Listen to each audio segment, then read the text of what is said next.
Willkommen, this is Julia. And this is Shane. And this is Think Plant-Based.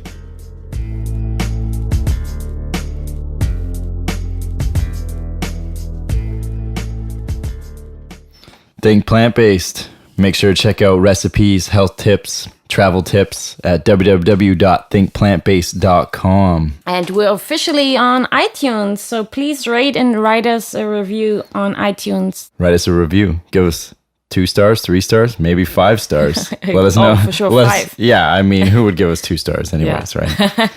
But yeah, make sure to do that because that's how we get found. We are also on YouTube. Check us out and find us on Think Plant-Based. Hello again. Hey, back at it. Think exactly. Plant-Based with a special guest, Paul Shapiro from the Better Meat Co. How's it going? All the way from Sacramento, California. Julia and Shane, so nice to see you. Thanks so much. And I understand you've been to Sacramento before. So let me just tell you, the next time you come here, my wife and I would love to host you. We would love to have you over. So I hope awesome. we get up to Thank you. Vancouver. But if you're back here, swing on by. We'd love to have you. We will. To. Yeah, Thank you so much. Yeah. Yeah. So tell the audience a little bit more about yourself. Well, Shane, for a very long time, I've been concerned about this problem of how we're going to feed humanity sustainably and humanely into the future. And so if you think about, the planet is not getting any bigger. Humanity's footprint on the planet is getting a lot bigger, but the planet itself isn't getting any bigger. And one of the primary ways that we leave that footprint is through our food print, principally in the amount of meat that we eat. And so not only is it inhumane to animals to treat them in the ways that we do on these factory farms and in slaughter plants, but at the same time, it just takes a lot of land, a lot of water, a lot of greenhouse gas emissions and more to raise all of these animals for food. And so I have spent about the last 25 years or so trying to figure out ways that we can reduce humanity's reliance on animals for food.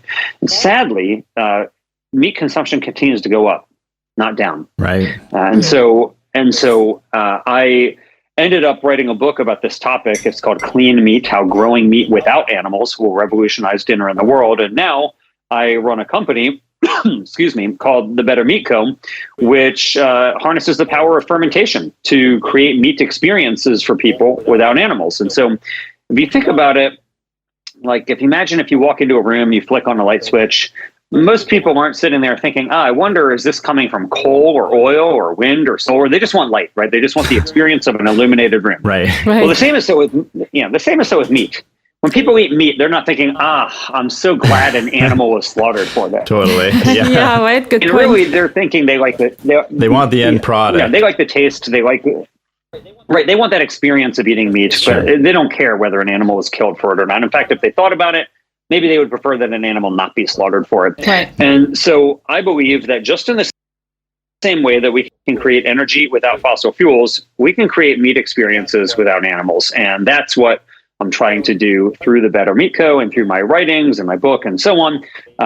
And I'm just very firmly convinced that without some type of technological innovation, it is going to be extremely difficult to turn this tide. So what inspired you in the first place to go fully plant-based, Paul?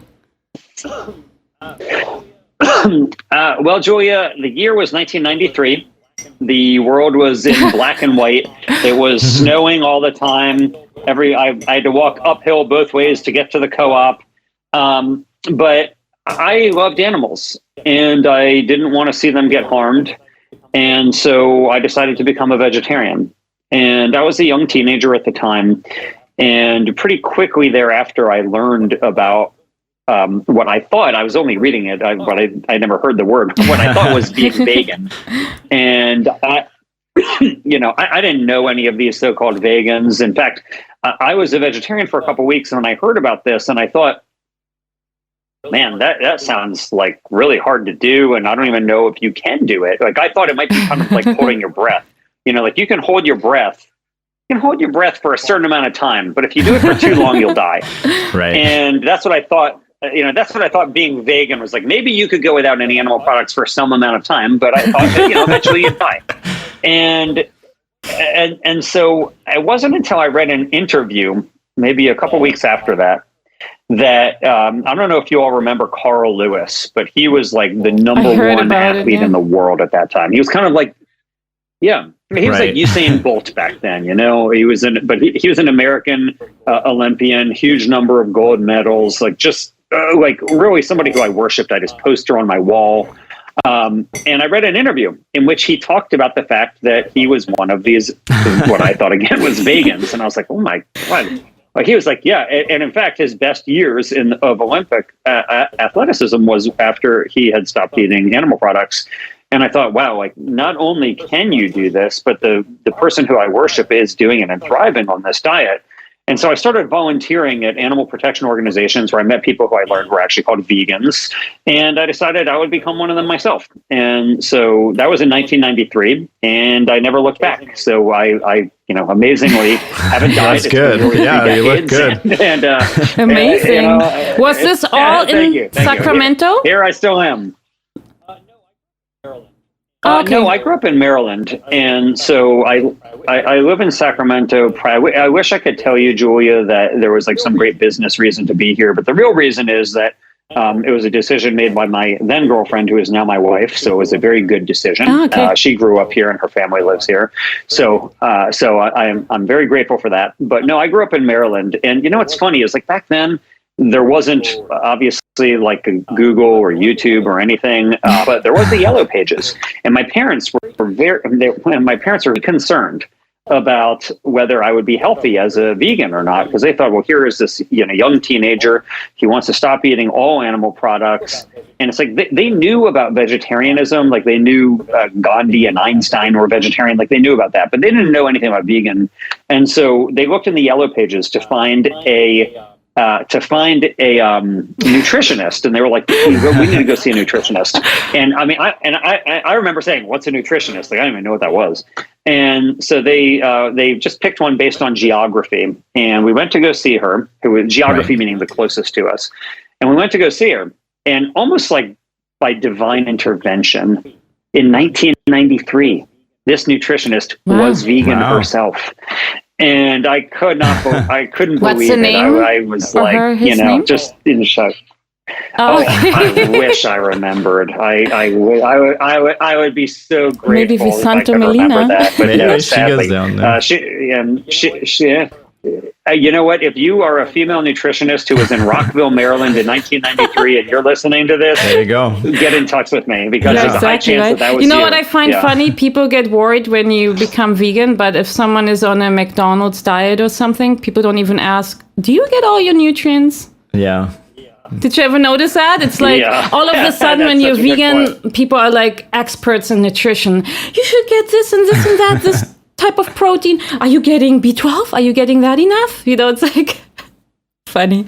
Yeah, and I totally agree, and I think that's so funny, Julia. But I'll tell you, people are obsessed with protein, right? Everybody's like, oh, where are you getting your protein from? You need 20 grams of protein per meal. I mean, it's all this stuff. And it's like, first of all, you've never met, and anybody listening to this podcast has never met anybody who's protein deficient, ever. Like, protein deficiency is virtually non-existent in America and Canada and in other industrialized countries. It's just pretty much non-existent. Now, if somebody like is sadly suffering from anorexia, they could be protein deficient. But for the most part, if anybody's eating an adequate number of calories, they're not protein deficient. Yet at the same time, more than 9 out of 10 people are fiber deficient, and they're not eating enough fiber. And fiber deficiency is associated with all types of really bad problems. Constipation is one, of course, but even things like colon cancer and other really serious ailments are associated with fiber deficiency. And yet, where you don't get any fiber at all is from animals. Animals have skeletons. That's what holds us up. Plants don't have skeletons, so they have fiber that hold them up. That's why plants have fiber and animals don't. And so the only way that you can get fiber is by eating plant-based meals, preferably whole food plant-based meals. And that would do a lot to address fiber deficiency. And so the irony is that people, like you're saying, Julia, they become nutritional experts when they find out that somebody else has become vegan. Almost certainly they are not getting enough fiber in their diet, and they would benefit by eating a more plant-based diet themselves. I mean, it's up to you. If you follow the advertisements on TV, you can buy fiber. Well, they always say like, "Oh, you're going to be lacking nutrients," and then you ask them, you're like, "What nutrient are you talking about?" And 90% of the time, they don't even know. They just heard it from someone, and they think it's the truth. Right. Or they'll say protein is all they can think of. Right. And the studies are overwhelmingly clear. Like even vegetarians and vegans get more protein than they need. So, I mean, I'm not saying like that you shouldn't think about protein, but I am saying that you're not deficient in it. And you, I don't mean you, Julia and Shane, but we heard it before, though. Many times. But to the average person, if you're listening, you probably are. Exactly. Without a doubt. Yeah. So, what are the benefits of the clean meat that your company's making? And maybe you can get into a bit of the process of how you guys create it, since it's very interesting. Sure. So, yeah, sure. So, listen, you all have a lot of folks who are into plant-based eating who listen to the podcast. So let me say, if you all don't want to have a meat experience, that's awesome. That's great. I've been vegan since 1993. I'm happy to eat bean and rice burritos and lentil soup and hummus and all that. I love it. I wish more people would do that. Unfortunately, most people want to eat meat, and they're eating more meat today than ever before. And so we have to do something about that. The fact is that not just because there's more humans on the planet, but because on a per person basis, humans are eating more meat than ever before. That's true in America. It's true in China. It's true in India and Brazil and Mexico and all the places where it's going to matter the most. Meat consumption on a per person basis is on the rise, not decline. And so, again, it's kind of like fossil fuels. Like, I would love it if people just wanted to walk and bike everywhere and they didn't want to drive and fly. But, people really like driving and flying. And so that's why it's important that we create ways to power our cars without fossil fuels, as one example. Similarly, I wish that people would just eat lentil soup again and bean and rice burritos, but most people want to eat meat. And generally speaking, people will eat about as much meat as they can afford. What seems to decrease meat demand is economic recession. And what seems to increase meat demand is economic prosperity. Meaning the more money people have, the more meat they'll buy, basically. Now, we don't want to be in a position where we're going to say, I hope the economy tanks. Obviously, that's not true. What we want is for people to enjoy experiences that they want without all of those downsides. So we want to be able to drive. We want to be able to have light in our homes without fossil fuels, and we should be able to have a meat experience without animals. So what you can do is just in the same way, like with clean energy, there's lots of ways to do it. Wind, solar, geothermal, and more. Well, when you're talking about clean meat, there's lots of ways that you can create that meat experience without animals.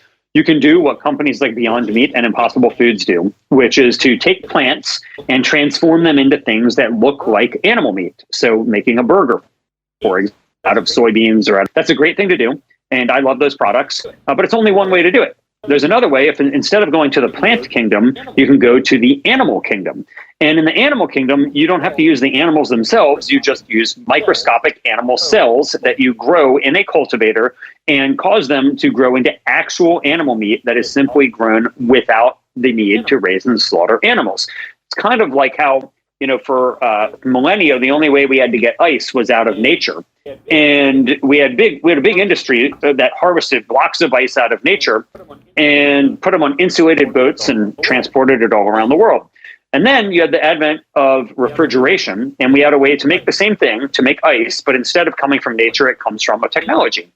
And there were some people at that time in the 19th century when this new ice came about who railed against what they called artificial ice. They said it was unnatural. They said it went against God. It could sicken your children. And, today we all have artificial ice makers in our homes. We don't think there's anything unnatural about them at all. We call them freezers.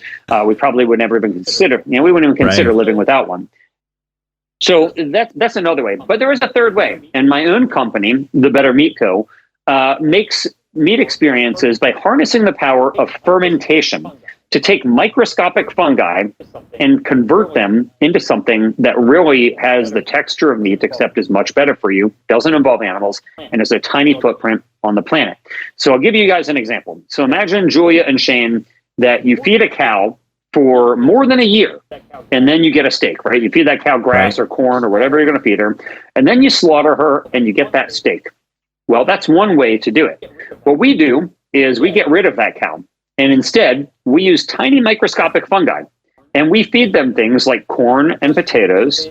And just in the same way that a cow turns grass into steak, our little microbes turn corn and potatoes into something that looks like a steak. It has the texture of meat. However, it is free from saturated fat, no cholesterol. It has more protein on its own without almost any processing at all, straight out of the fermenter. It has more protein than eggs, more iron than beef. It has more fiber than oats, more potassium than bananas, and unlike plant foods, it has naturally containing vitamin B12. And so this is a real superfood that is animal-free, but because it's a product of microbial fermentation, it contains vitamin B12. And so you think about that we can create a meat experience without the need for a lot of processing. Straight out of the fermenter, it already is textured like meat. And the product that we offer is a whole food. It is a whole food microbial protein that we call Rhiza, that's R-H-I-Z-A. And Rhiza is delicious. It's neutral in flavor. It has a great meat-like texture, and we can flavor it to make it taste like steaks, crab cakes, fish sticks, chicken breasts, and more. And so we are in Sacramento really every day running fermentations to create a river of our mycoprotein to run through the food industry and obviate the need to raise and slaughter all of these animals. How did you find out about this process? Yeah, how did you just one day be like, we just feed this is microbial and we get what we want? Yeah, that sounds like magic. It seems like, just almost like antibiotics, just by accident you kind of find it and it just worked, or a lot of R&D in there, or what? Yeah. In short, honestly, it's years of R&D and a lot of money spent doing it. However, it's not a mystery that we can use microbes to do various things. The issue is that there's thousands of species of them. So I'll give you an example. If you use the species that we commonly know as brewer's yeast, it's a microbe, you put it into a fermenter and you feed it sugar and it will produce alcohol. That's how you get beer and wine. You feed your microbes. That in that case is called Saccharomyces, but we call brewer's yeast. You feed it a sugar source and it creates alcohol. Well, there's other species of microbes out there. Let's say baker's yeast, a different type of microbe. You feed it sugar and it produces CO2. So you can leaven your bread. That's how you get bread to leaven, by putting your baker's yeast in it, because it consumes the sugar in the wheat and then it creates CO2 to leaven your bread. So like the art of fermentation has already been going on for thousands of years. Humans have known that we can take these microbes and do really interesting things with them. This is how we make lots of things, including penicillin and other things, is through these type of really interesting fermentations. Now, the question is, what else can we produce? Because we have barely scratched the surface of investigating the microbiology for food production purpose. So if you think about right now, if you look at plant-based meat, nearly all of it, probably 99% of plant-based meat comes from either wheat, pea, or soy, or some combination of those. It's either soy-based, pea-based, or wheat-based. And what we're saying is, that's awesome. Those are great crops. However, what if instead of using whole plants or using animal cells, we just use different microbes and we could create something that was meat-like in its texture? And so we investigated lots of different species to see what could we do that would actually accumulate protein, have a meat-like texture, and grow fast. Because we don't have the advantage. Like if you think about, let's say like the chicken industry, today's chickens grow to slaughter weight in like crazy. 40 days. Whereas if this had, and if this had been like, 70 years ago, it would be closer to 80 days. And if it had been 700 years ago, it would be even longer. And what we're doing is using microbes that haven't been domesticated. So you think about like the chicken has been domesticated, and that we have selectively bred chickens to cause them to grow very rapidly, which makes chicken much cheaper to consume. Well, the same for us, we're using like wild harvested fungi. And our wild harvested fungi have not been domesticated, so to speak, to grow fast. So we wanted something that on its own would grow very fast. And so that's what we've selected for. And so if you think about that cow who takes more than a year of eating before you get the steak, in our case, we feed our microscopic fungi for less than one single day before harvesting them. Less than one day. It is. So we inoculate our fermenter and we let the microbes eat for less than a day. They grow up, and then we harvest them and turn them into things that look like animal meat. And so this is, I think, one of the great opportunities for the future of food, because it is so efficient. It takes up so little land to grow this meat-like food, which is nutritious, delicious, completely all natural.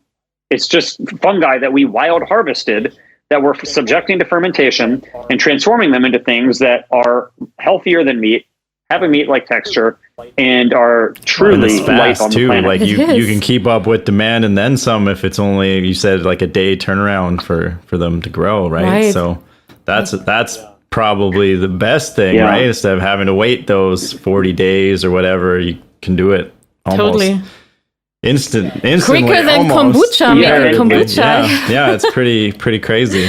That's amazing. How quick you can. So will we eventually find the clean meat products like in regular supermarkets around the world? And where are they available at the moment?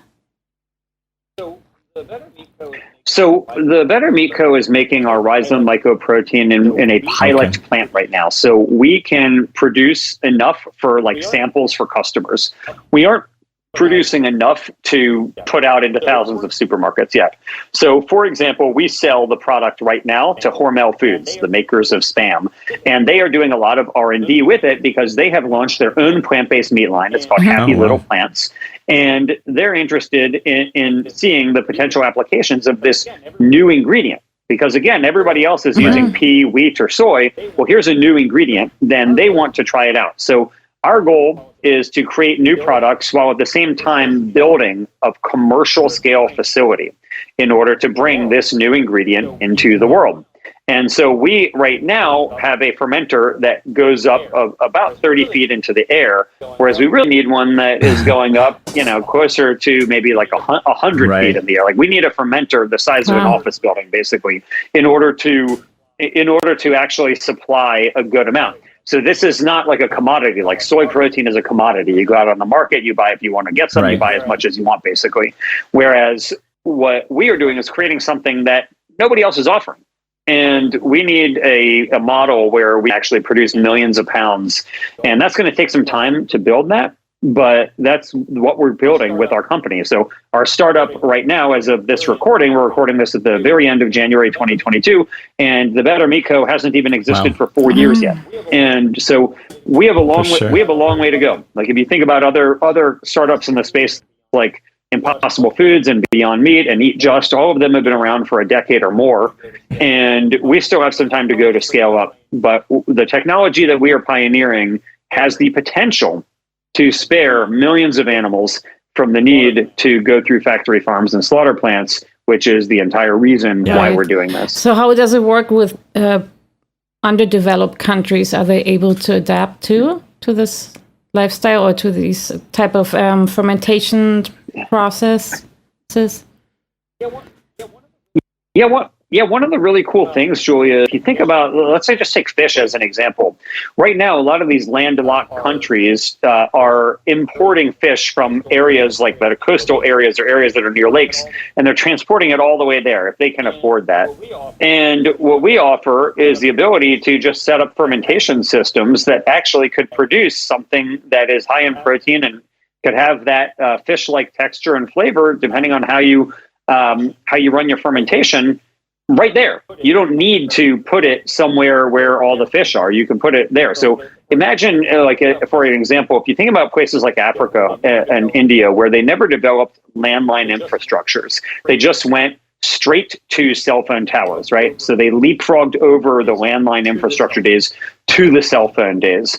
Well, I think that we could do something similar in that you could see societies in which they never developed factory farming of animals. They never developed massive aquaculture or chicken factories and so on. And they just go straight to these type of fermentation platforms where they can produce a large amount of really healthy protein without the need to raise and slaughter all these animals. That would be big if you can just build a plant, get their protein, keep up with, food supply there. And yeah, I think that would be great. What kind of faux meat textures can you make with the Rhiza protein? Can you do them all, or does it depend on what you feed it? I was just really curious what you can do with it. Shane, I'll tell you, I know it sounds magical, but it's not magic. It's just science. But yes.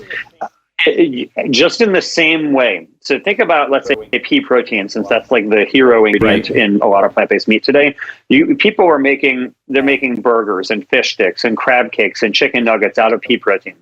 The same is so with our mycoprotein, Rhiza. You can use it to make all of those. It just depends, how do you hydrate the product? How do you flavor the product? Different ways of processing it. Those are the factors that are going to enable you to make those different products. So as a base ingredient, it's extremely versatile, but you can go any direction you want. So what does Rhiza mean?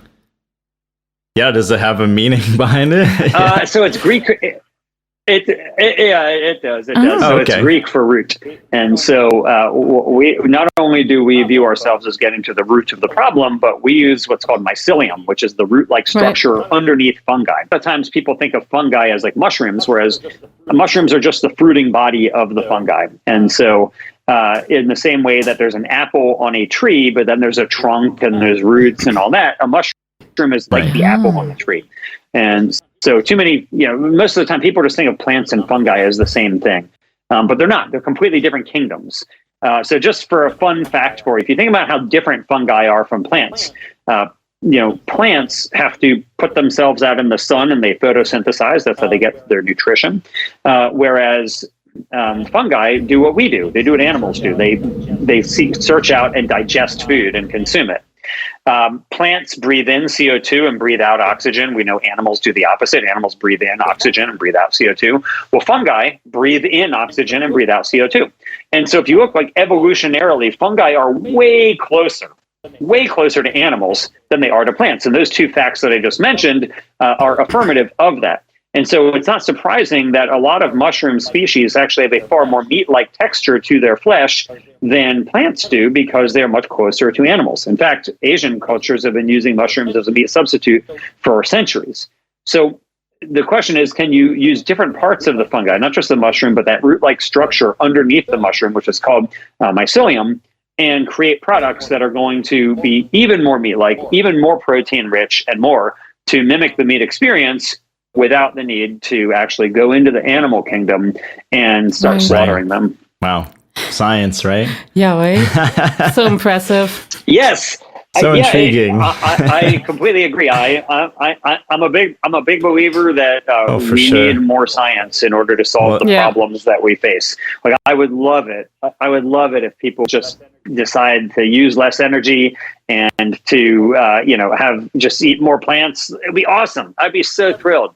Sadly, we got to play the cards as they're dealt. And we are destroying the planet. We're tormenting animals. We need to come up with a better way. And creating, for example, more efficient photovoltaics for better solar energy, ways to make meat without animals. These are the type of things that I am most enthusiastic about when it comes to our prospects of not destroying the planet and ourselves in the process. I mean, there's a lot of greenwashing happening too, right? I mean, solar energy sounds amazing, but to even create or produce a solar panel sometimes, right, can be very bad for the environment too. It takes a lot of resources and chemicals and things to get it working. So there are all these little details, but in the end, I mean, nothing is perfect, right? We're trying to be more environmental friendly, and that's take sometimes time. What matters. Can't just be black or white. It has to be kind of gray to get us there, right? Us as vegans, we're not perfect, but we're trying to be better for the world, the people, the animal, as a whole. I totally agree with you. So if you think about it, I think that there's a problem oftentimes in the vegan community where there's a standard of what people perceive as purity. And there's less, people want you to strive for perfection. Whereas I think that we should applaud people for any progress that they're making, regardless of whether they've reached what we perceive as perfection. And even the people who say that they're going for perfection still are causing harm every day through all types of ways that we cause harm. Inadvertently, of course, but still, it doesn't matter. We're still causing harm. So your example, Julia, about solar panels is accurate. I mean, it's better than oil. It's better than coal, but we shouldn't pretend that it has zero impact. However, if we could make them, let's say, twice as efficient, we would need only half of the solar panels that we would need, so to get the same amount of energy. So those type of innovations and advancements, I think, can help us move along the spectrum here.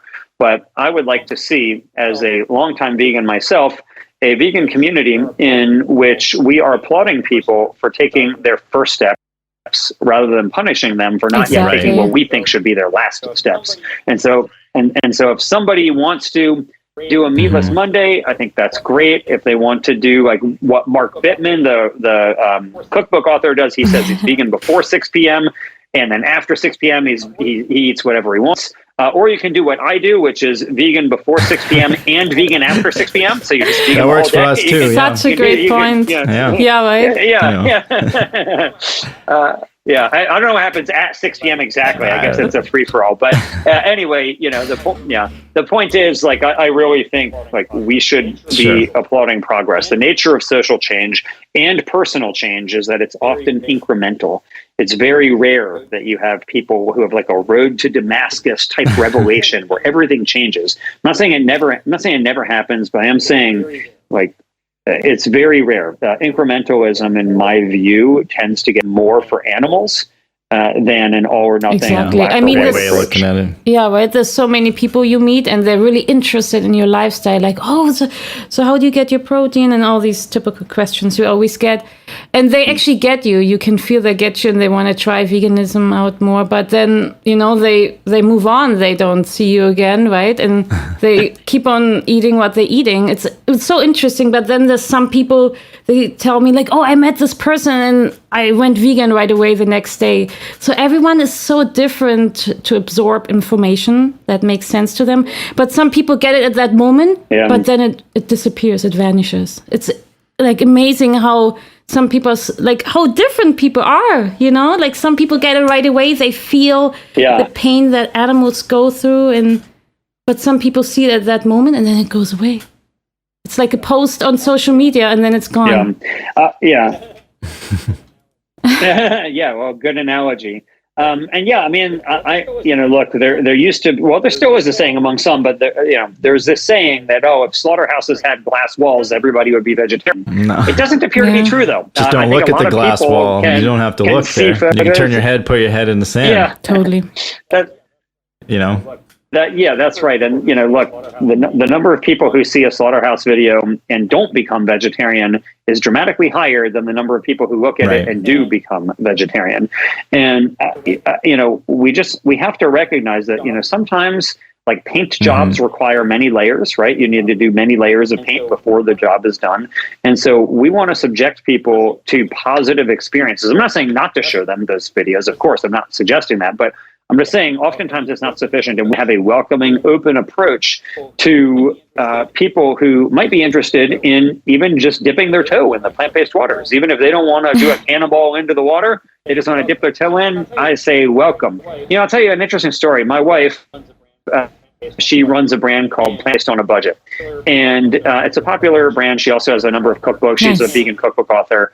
And when she surveys her audience, which is a very large audience on Instagram and others, and other social media platforms, the majority of the people who follow her and are interested in getting her vegan recipes are not vegans. Right. They're not vegetarians. That's awesome. Exactly. And so like that's what we want. We want to have the people who are everyday meat consumers who are interested enough that they're going to follow somebody like my wife at Plant-Based on a Budget and learn how they can incorporate more plant-based meals into their diet. So I'm just a big believer in having a positive, welcoming approach, and I think the world would have the world would be vegan friendlier if more I can't agree more. Yeah, it's a good way to go about spreading the word and everything, right? For sure. So any future plans that, obviously you're just getting started, but do you have any 5-year goals you want to accomplish? And where can the listeners find more about your product if, say, they want to start making some more stuff or innovate some stuff with your product? Yeah. All right, Shane. Shane, I'm going to tell you 2 goals. So one of them is to build a full-scale fermentation facility, again, with a fermenter the size of an office building, where we can have a river of millions of pounds of our mycelium flowing through the food industry so that we can spare animals from the need to going through the factory farming system. That's the number one goal. That's what I'm focused like a laser on is basically raising the capital to build that and to then get that mycelial river into the food industry. And the second, I'm going to put this out there in case anybody is in the book publishing industry. I enjoy writing. I wrote a book it's called Clean Meat: How Growing Meat Without Animals Will Revolutionize Dinner in the World. But I also have just finished a novel about animal protection issues, and I am interested in publishing this. So that is another goal of mine, Shane and Julia. So if you're out there and you think that you want to be helpful in my dream to put out into the world an really interesting sci-fi animal protection novel, get in touch. And to answer your question, Shane, where you can get in touch. So if you're interested in the Better Meat Co., our website is just bettermeat.co. Again, that's bettermeat.co. If you're interested in my book, Clean Meat, you can get it anywhere books are sold, including Amazon or anywhere else, but also the book's official website is cleanmeat.com. Again, that's cleanmeat.com. And if you're interested in this novel and you want to help out on this in some way, just go to cleanmeat.com and message me through the contact form. I would love to hear from you and make this dream a reality. Yeah, we'll put it all in the show notes, and hopefully some people maybe contact you. Who knows? Yeah, that's awesome. All right. Yeah. Thanks so much for your time. And it was super interesting to learn about your company and about how you became vegan and everything, how you inspire people every day. Yeah. That's amazing. Well, Julia and Shane, I'm really grateful to you for all that you're doing to put a positive plant-based message out into the world. So thank you for helping to make it a more humane world for animals. And I hope that we get a chance to meet up in person sometime soon, whether in Sacramento, Vancouver, or maybe somewhere else. But know that I'm rooting for your success, and I hope that we can do some great things likewise. together. And I see a great future for you. I'm sure we'll meet up sometime. For sure. In the future. Sounds good. All right. Well, I'm giving you all the way from Canada. Great. Take care. Well, it was great talking to you, Paul. And great talking to have you. a good rest of your day. And like I said, we'll probably see you in the future here. For sure. Take care. Thank you. Bye. Thank you both so much. Ciao.